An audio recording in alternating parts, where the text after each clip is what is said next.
할렐루야. 오늘부터 욥기를 제가 설교하려고 합니다. 왜 하필이면 욥기냐? 에베소서 강의를 마치고 다음에 무슨 책을 할까 이렇게 보는 가운데 제 설교 이력을 쭉 보니까 다른 성경은 설교를 많이 했는데 신기하게 욥기는 모두 42장이나 되거든요. 근데 설교를 딱 2번 했더라고요, 주일날.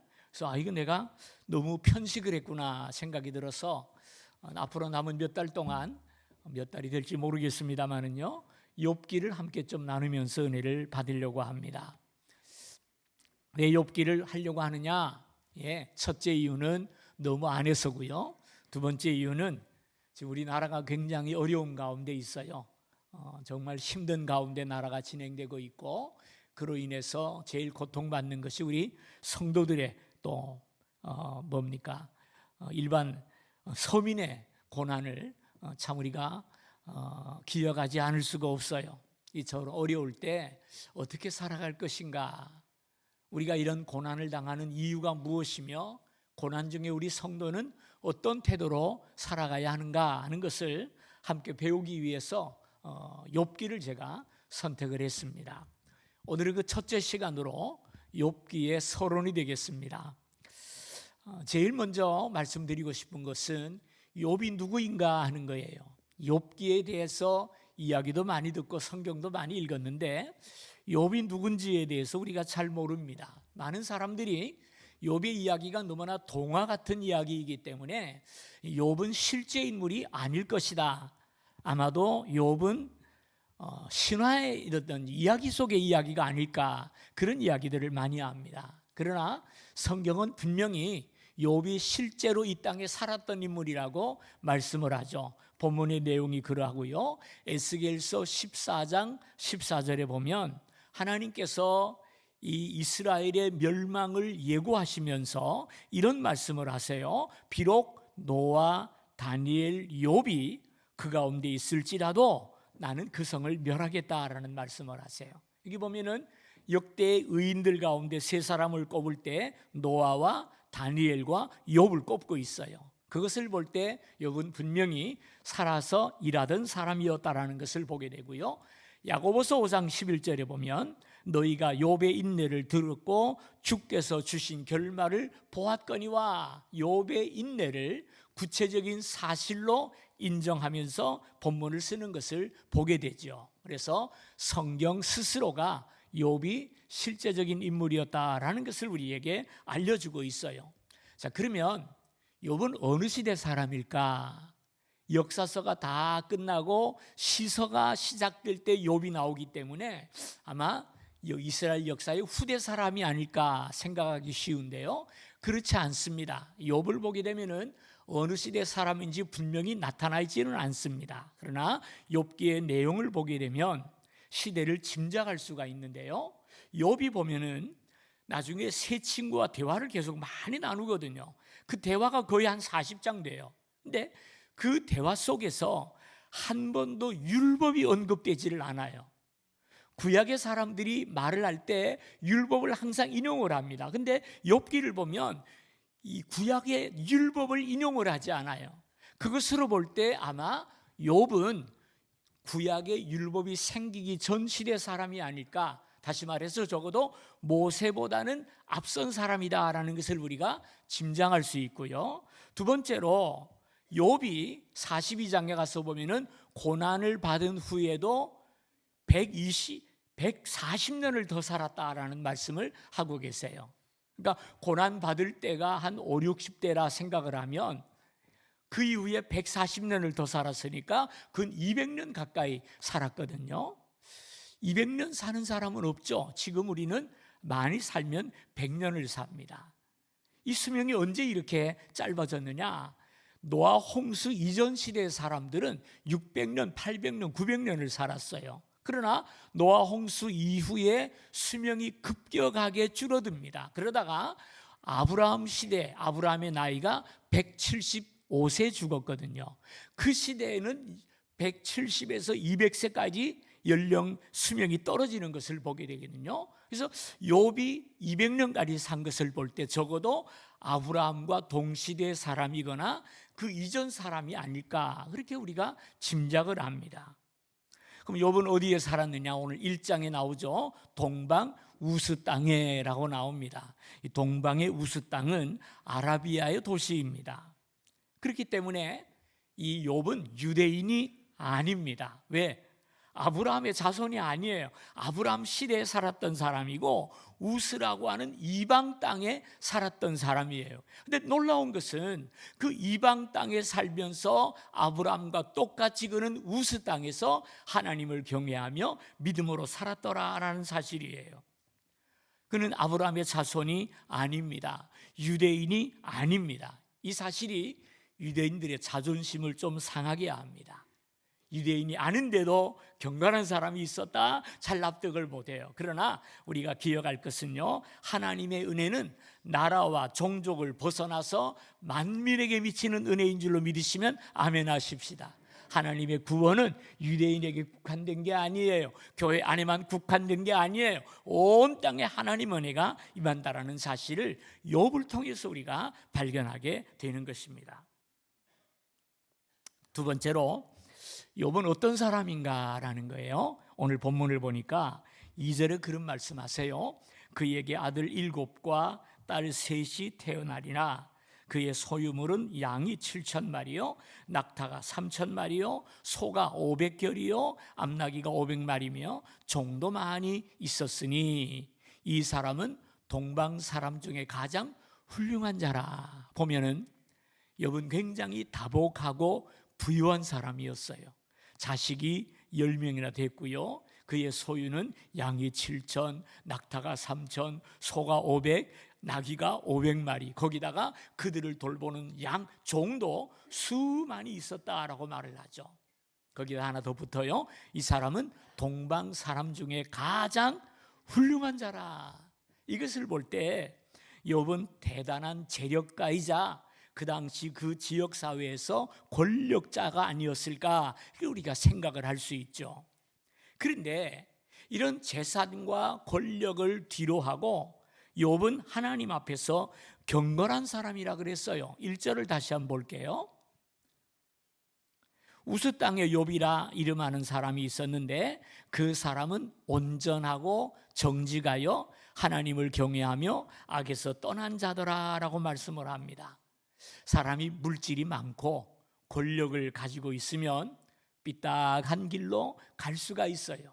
그 온갖 부유함을 가지고 즐거운 삶을 살 수도 있고 그 권력을 가지고 엉뚱한 짓을 할 수 있단 말이에요. 근데 이 욥은 그런데 마음을 빼앗기지 않습니다. 물질이 많고 부유하고 권력을 가졌음에도 불구하고 그의 마음은 흔들리지 않고 하나님을 경외했다라고 말씀을 해요.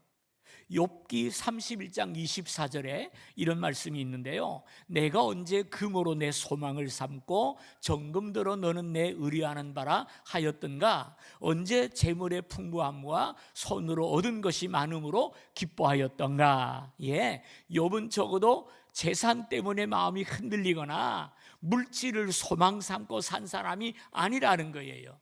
재물의 마음이 뺏긴 적이 없었대요. 오직 그는 하나님만 바라보았던 사람이에요. 그는 경건했다 그랬어요. 경건이 뭘까요? 우리 모두 경건하기를 힘쓰지 않습니까? 경건이 뭡니까? 많은 사람들이 목소리가 오늘 저처럼 이렇게 거룩한 목소리가 나오고 또 팔자걸음을 걷고 성경을 쳐 끼고 있으면 거룩하다고 생각을 하는데요. 그게 경건은 아닙니다. 참된 경건은 뭐냐? 오늘 본문에 보니까 3가지로 정의를 합니다. 첫째로 온전하고, 두 번째로 정직하고, 세 번째는 악에서 떠난 자라라고 말을 했어요.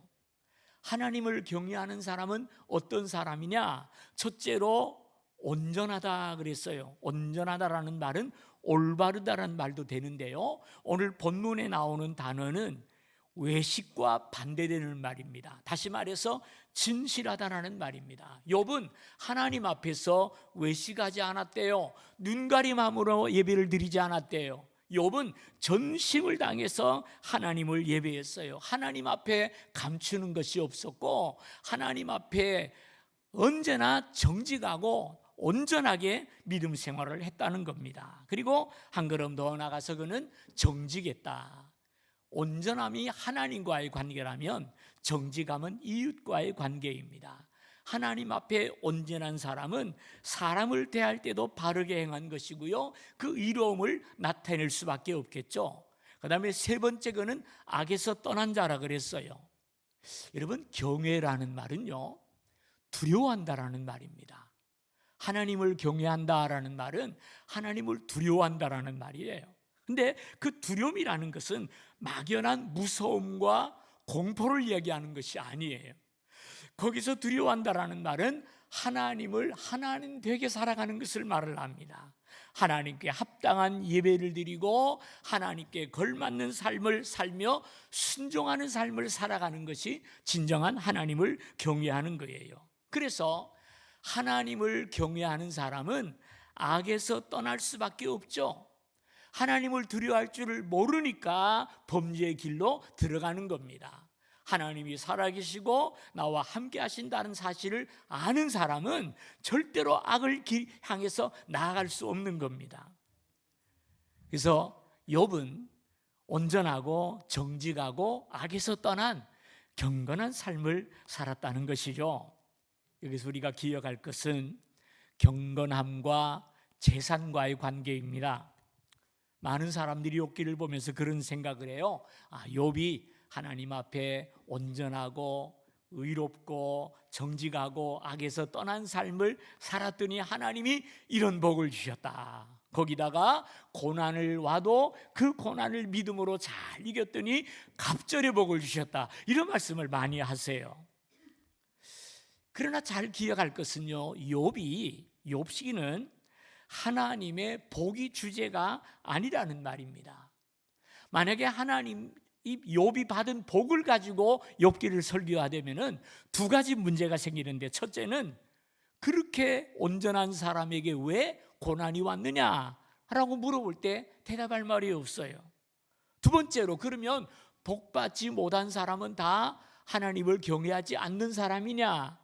아니잖아요. 가난하고 어려움 속에서도 하나님을 경외하고 믿음으로 살아가는 사람이 얼마나 많은데요. 그러므로 욥기를 볼 때 그런 눈을 가지고 보아서는 안 됩니다. 많은 재산을 가진 것이 하나님의 축복의 증거가 아니에요. 중요한 것은 그가 재산이 얼마나 많으냐가 아니라 그가 얼마나 바르게 살았느냐, 이것이 중요합니다. 그래서 세 번째로 욥기의 주제는 그가 어떤 복을 받았느냐가 아니에요. 욥이 어떻게 살았느냐라는 것이 세 번째 욥기의 주제입니다. 좀 바꿔주세요. 예, 욥기의 주제 죄송합니다. 축복 중에도 고난 중에도 욥은 그 신앙이 변하지를 않습니다. 우리가 욥기를 통해서 배워야 될 것이 바로 이거예요. 욥의 신앙은 부유하든지 고난 중에 있든지 흔들리지 않습니다. 이것이 욥기의 주제고 우리가 따라가야 할, 배워야 할 신앙의 모습입니다. 축복 중에도 그는 의로웠고요, 모든 것을 빼앗기고 고통을 당할 때에도 하나님을 향한 사랑과 믿음이 변하지를 않아요. 오늘 우리들은 욥과 같은 신앙의 삶을 살아야 합니다. 이것이 욥기의 주제고 욥이 보인 본입니다. 21절을 보면은요, 이르되 내가 모태에서 알몸으로 나와 싸운즉 또한 알몸이 그리로 돌아가올지라.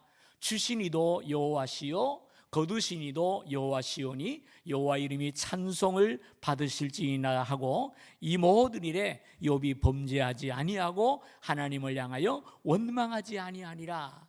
다음 주 같이 보겠습니다만은요, 이렇게 부유한 욥에게 갑자기 고난이 찾아오기 시작하거든요. 들에 있는 짐승들이 다 죽고요, 그들을 돌보던 목자들까지 다 죽임을 당해요.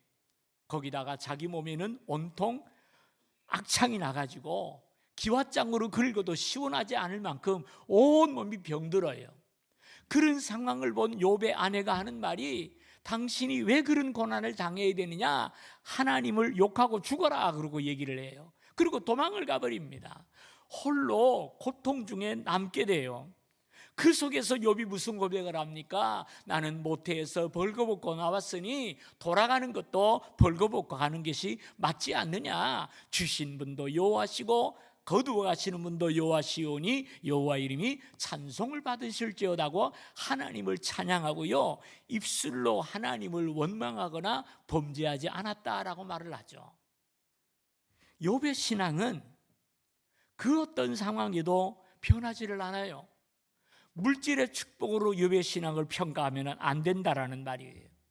잘 살고 못 사는 것으로 성도의 신앙을 판단할 수 없다는 것이 욥기가 우리에게 주는 메시지예요.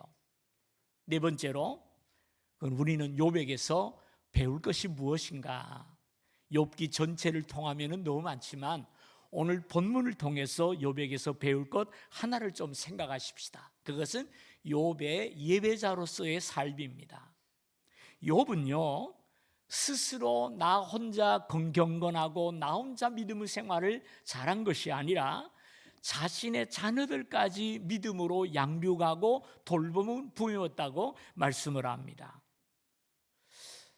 1장 4절에 보면은요, 그의 아들들이 자기 생일에 각각 자기의 집에서 잔치를 베풀고 그의 누이 3명도 청하여 함께 먹고 마시더라. 그들이 차례대로 잔치를 끝내면 욥이 그들을 불러다가 성결하게 하되 아침에 일어나서 그들의 명수대로 번제를 드렸으니 이는 욥이 말하기를 혹시 내 아들들이 죄를 범하여 마음으로 하나님을 욕되게 하였을까 함이라라고 말씀을 해요. 무슨 말입니까? 욥의 자녀들이 많은데 생일을 당하면은 모여서 생일 파티를 벌일 거 아닙니까? 그래서 그 파티가 끝나고 나면 욥이 그 다음날 여지없이 모든 아들을 다 불러다가 한 명의 양 한 마리씩 번제를 드리면서 그들의 죄를 용서하고 그들이 하나님 앞에 경건하게 서도록 번제의 제사를 드렸다라는 말입니다. 참 대단하죠? 10명의 자녀들이 잔치를 벌이고 나면은 그때마다 모여서 번제를 드리니 1년에 10번 이상 그 일을 하지 않았겠습니까? 저는 이 본문을 보면서 한 가지 놀란 게 있어요. 그 많은 재산을 관리하려면 욥이 얼마나 바빴겠어요. 수천 마리의 짐승과 그들을 돌보는 종들을 관리하고 지시하고 점검하려면 자기 믿음 하나 지키는 것도 쉬운 일은 아니에요. 그런데 욥은 자기만이 아니라 자녀들의 성결, 자녀들의 믿음 생활을 위해서 이렇게 세심하게 돌아보는 것을 발견하게 되죠. 오늘 우리가 욥에게서 배울 부분이 이분이라고 생각을 해요. 욥은 언제나 자기만이 아니라 자녀들의 믿음 생활도 관심을 가졌고 그들을 위해서 기도하고 있다라는 말입니다. 우리는 대개 그렇지를 못해요. 나는 은혜 받고 나는 봉사하고 나는 열심히라 바쁜데 자녀들의 신앙에 대해서 무관심한 부모님들이 너무 많아요. 여러분 어떠십니까? 오늘 본문을 보면 우리가 자녀들의 신앙을 위해서 관심을 가지고 기도해야 한다라는 사실을 우리에게 보여주고 있죠. 성경을 보면 자신의 삶은 훌륭하게 살았는데 자녀들을 잘못 가르친 부모들의 이야기가 여러 번 나옵니다. 제일 대표적인 정은 누군지 아십니까? 사무엘 사사예요. 그는 정말 훌륭한 사사입니다. 온 이스라엘을 이끄는 믿음의 사람이었고 사사였어요. 그가 어느 정도 진실했냐 하면 사무엘은 자기 백성들을 위해서 기도하는 길을 쉬는 죄를 범하지 않겠다, 그런 얘기를 했어요. 무슨 말이냐면 자기 백성들을 위해서 기도하지 않는 것을 죄라고 여겼다는 말이에요. 그래서 늘 백성들을 위해 기도하는 사람이었어요. 근데 안타깝게도 자기 자녀를 위해서 기도하지 않았던 것 같아요. 왜? 사무엘의 아들이 둘이 있었는데요, 그들이 사무엘의 뒤를 이어서 사사가 되기는 됐어요. 근데 그들이 어떻게 살았나 보세요. 사무엘상 8장에 보면은요, 그 아들들이 자기 아버지의 행위를 따르지 아니하고 이익을 따라 뇌물을 받고 판결을 굽게 했다 그랬어요. 그렇게 훌륭한 아버지 밑에서 태어나고 자란 아들들이 뇌물을 받고 판결을 굽게 하는 그런 모습을 보여주었어요. 그래서 결국 이스라엘 사람들이 사무엘에게서 마음이 떠나고 우리에게도 왕을 세워주시오라고 요구했던 일이 이 일로 말미암아 일어났거든요. 참 경건한 사람이었고 믿음의 사람이었지만 자녀를 잘못 가르쳤고 믿음으로 이끌지 못한 사람이 사무엘이에요. 또 한 사람 나오죠. 히스기야라는 왕입니다. 다윗 이후로 가장 훌륭했던 왕이 누구냐? 히스기야였어요. 얼마나 믿음의 사람이 얼마나 기도의 사람인지요. 아수르의 18만 5천 명의 군대가 예루살렘을 쳐들어와서 뺑들로 포위를 합니다. 항복하라고 외쳐요. 히스기야가 눈 하나 깜짝하지 아니하고 하나님의 성전에 올라가서 손을 들고 기도합니다. 하나님, 이 백성을 구해 주시기를 원합니다. 이 나라를 살려주시기를 원합니다. 기도했더니 어떻게 됐어요? 하룻밤 사이에 천사가 내려와서 18만 5천을 싹 쓸어버립니다. 성경학자들은 아마 페스트가 그때 돌지 않았을까 전염병으로 얘기합니다. 어쨌든 간에 급속하게 18만 5천 명이 하룻밤에 죽어서 이스라엘이 살아났어요. 그뿐입니까? 얼마 후에 승리를 얻어서 기뻐하는데 이 히스기야가 죽을 병이 왔어요. 이사야 선지자가 와서 올라간 침상에서 못 내려올 겁니다. 죽을 겁니다. 그래요. 이 말을 들은 이 히스기야가 벽을 앞에 놓고 앉아서 하나님 앞에 통곡하며 기도합니다. 하나님, 조금만 더 살려주세요. 제가 할 일이 많아요. 하나님 앞에 간절히 기도했더니 하나님이 집으로 돌아가는 이사야를 불러가지고 돌아가서 얘기해라. 와서 뭐라 그러죠? 왕이여 15년을 하나님이 더 살게 하셨습니다. 그리고 하나님의 약속을 전하잖아요. 얼마나 감사해요. 그는 적어도 이런 사람이에요. 너무나 훌륭한 사람이었고 기도의 사람이었어요. 그런데 이 히스기야도 역시 자기 자녀들에 대해서는 전혀 영적인 열망이 없었던 것 같아요. 내 문제 해결되면 감사합니다. 그걸로 끝나고 자기 자녀를 생각하지 않았던 것 같아요. 왜? 히스기야의 아들이 누굽니까? 므낫세가 왕이 되거든요. 그 므낫세가 왕이 돼가지고 이스라엘 역사 가운데 가장 악한 왕이 됩니다. 이스라엘이 유다죠, 그죠? 유다의 가장 악한 왕이 되고요. 결국은 유다 나라가 므낫세 때문에 나라가 급격하게 약화되어서 결국 멸망을 당하고 말아요. 그런 비극이 히스기야의 아들 므낫세를 통해서 일어났다라는 말입니다. 따지고 보면 히스기야의 책임이 참 큰 것 같아요. 왜? 히스기야가 하나님 앞에 살려달라고 기도 안 해가지고 15년 죽었으면 므낫세 안 태어났어요. 그러니까 기도 응답 받는 게 다 좋은 건 아닌 것 같아요. 예? 15년 병 왔을 때 갔으면 므낫세 안 났다니까요. 왜 나 놓고는 제대로 키우지를 못해서 나라를 이끌어 만들라는 말입니다.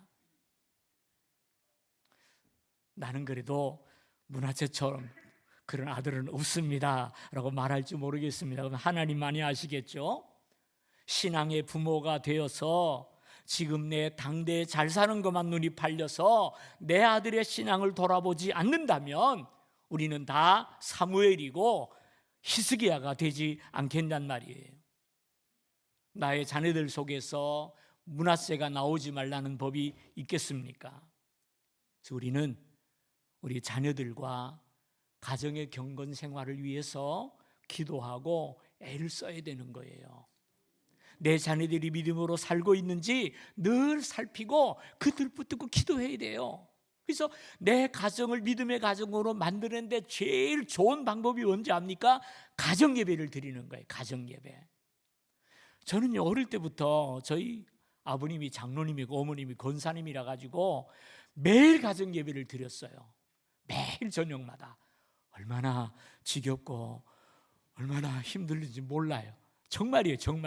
그래서 모여서 예배집에 사도신경 외우고 성경을 한 장을 읽고, 그리고 어머니는 기도 시작하면 끝이 없어요. 그냥 뭐 이렇게 기도가 많은지 끝이 없어요. 예? 그것까지는 좋아나 참겠는데 왜 날 보고 기도하라 그러냐고. 나 초등학생이었는데 날 보고 기도를 시키는 거예요. 근데 여러분, 그때 읽었던 말씀이, 그때 했던 기도가 오늘의 저를 만든 줄로 믿습니다. 그래서 우리 주보에 보면 중앙에 주일 가정예배라 해가지고 순서를 만들었거든요. 성도님들 이거 가지고 예배드리는 가정이 몇 개 하는지 모르겠어요. 저는 매일은 못하고 아내와 함께, 아들과 함께 주일마다 이제 저녁에 예배를 드립니다.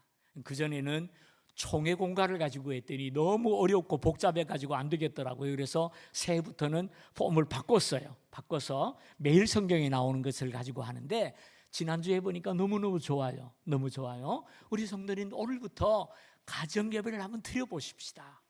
예? 아들한테 지금 겨우 앉아있는 애 보고 기도시키지 말고요. 기도는 부모님이 하시든지 합심 기도하고 해가지고 가정예배를 드리세요. 그러면 여러분의 가정이 분명히 살아날 줄로 믿습니다. 그리고 부모된 우리들 자녀를 위해서 기도 좀 하셔야 됩니다. 기도하셔야 돼요. 우리 아들이 이제 다 커가지고 내 말 안 듣는데요. 그러니까 내 말은 안 들으니까 이제는 하나님께서 말씀해달라고 기도해야 되지 않겠냔 말이에요. 기도하세요. 미국에서 있었던 일이에요. 어떤 목사님이 청소년 집회 강사로 나갔어요. 그래서 청소년들이 수많이 모인 데서 말씀을 전합니다. 말씀을 전하고 하나님 앞에 성결해야 될 것을 강조하고 나서 마지막으로 초청을 합니다. 여러분 가운데 지금까지 습관적인 죄에 빠져 있는 분이 있습니까?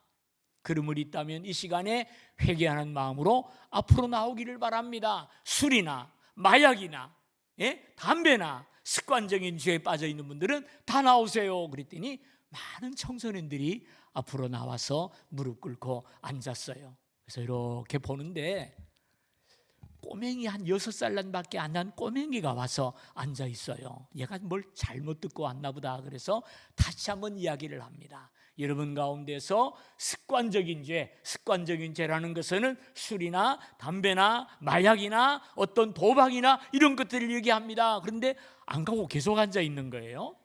그래서 할 수 없이 자 이제 우리 함께 회개하면서 기도합시다. 내가 안수하겠습니다. 그리고 내려가서 이제 기도를 시켜놓고 하나하나 머리에 손을 얹고 안수를 합니다. 그러다가 6살 난 아이가 뭘 알겠나 싶어도 그 머리에 손을 얹고 기도합니다. 간절히 기도하는데 이 6살 난 꼬맹이가 눈물을 펑펑 쏟으면서 그렇게 간절히 기도하는 거예요. 참 신기하다. 저 꼬마가 무슨 죄를 지었을까? 그리고 이제 돌아와서 집회가 다 끝났어요. 그 아이를 좀 불러달라 부탁을 했어요. 6살 난 아이가 강사실로 찾아왔어요. 그래서 강사님이 그 아이를 붙잡고 물어봅니다. 얘야, 너 지금 몇 살이니? 6살이에요. 6살 난 애가 뭐 그렇게 죄가 많아서 펑펑 울고 회개를 하냐? 무슨 죄가 있냐? 그랬더니 이 꼬마가 눈이 동그랗게 뜨더니 목사님, 죄가 아니고요, 우리 외삼촌 때문에 제가 대신 나간 거예요. 그러더래요. 외삼촌이 왜? 그랬더니 외삼촌이 이 술주정에 빠져 알코올 중독자가 돼가지고 술만 먹어와서 행패 부리고 난리를 치고 그러는데 너무너무 그 삼촌이 불쌍해서 제가 대신 나와서 기도를 받았다 그러는 거예요. 그래서 허허 웃고 가만 생각하니까 그 목사님은 자기 아버지도 역시 알코올 중독자로 고통을 받고 있는데 그럼에도 불구하고 자신은 아버지를 위해서 기도하지 못했다는 거예요. 그걸 깨닫고 하나님 앞에 회개하면서 아이를 돌려보냈습니다. 그리고 몇 주 후의 이야기입니다. 이웃 마을에서 복음을 전하는데 그 집회에 그 아이의 외삼촌이 찾아온 거예요. 예? 그런데 그냥 온 것이 아니라 그 집회에서 그 외삼촌이 간증을 하더라는 거예요. 뭐라고 간증하느냐? 이 아이가 기도하고 석 주쯤 지났을 때인데요, 이 외삼촌이 여전히 술 취해서 비틀거리면서 길을 걸어가는데 하늘에서 벼락 치듯이 소리가 들려오는데 너 언제까지 그러고 살 거냐? 교회 나가라 이 녀석아 하는 얘기가 크게 들려오더라는 거예요. 그 소리에 너무나 놀라고 그 소리에 이끌려가지고 교회를 나갔는데 그날 나간 교회에서 은혜 받고 술도 끊고 구원받아서 이렇게 간증합니다 하면서 간증을 하더라는 거예요. 여러분, 6살 난 아이의 간절한 기도를 하나님은 들으시고 외삼촌을 살려놓으신 것 아니겠습니까? 그렇다면 오늘 우리의 눈물의 부모의 기도를 하나님께서 외면하시겠습니까? 반드시 들어주시리라고 저는 확신합니다. 기도하시잔 말이에요. 여러분들은 얼마나 여러분의 자녀와 여러분의 가정의 경건을 위해서 기도하십니까? 나는 은혜 받고, 나는 변화 받고, 나는 열심히 봉사하면서 자녀들의 믿음 생활에 대해서는 무관심했던 사무엘이나 히스기야와 같은 부모님은 안 계십니까? 오늘 우리 부모된 우리들에게 말씀을 드립니다. 꼭 배우고 순종할 말씀이 욥기예요. 욥이 가정과 자녀를 위해서 매번 잔치 때마다 번제를 드리는 것처럼 우리 자녀들을 위해서 기도하고 간구함으로써 나만이 아니라 나와 내 자녀와 가족이 구원받는 역사가 여러분 가정마다 일어나게 되기를 주님의 이름으로 축원을 드립니다. 아멘. 기도하겠습니다. 하나님, 나는 구원받고 나는 은혜 받고 감사한데 내 가족, 내 자녀들의 모습은 어떠합니까? 이 사실 때문에 괴로워할 줄도 모르고 기도할 줄도 모르는 저희들을 용서해 주시기를 원합니다. 이제 깨어나게 하여 주시옵소서. 자녀를 위해 눈물로 기도하는 저희들 되게 하여 주옵시고 내 가정의 경건을 위하여 하나님 앞에 부르짖어 간구하는 주의 백성들 되게 하여 주옵시사. 주 예수를 믿어라 그리하면 너와 내 집이 구원받겠다고 하셨사오니 내 집을 위해 기도할 때 우리의 가정을 구원하여 주시고 내 자녀를 경건하게 세워 주시옵소서. 간구하는 부모가 되기를 원하오며 예수님의 이름으로 기도하옵나이다. 아멘.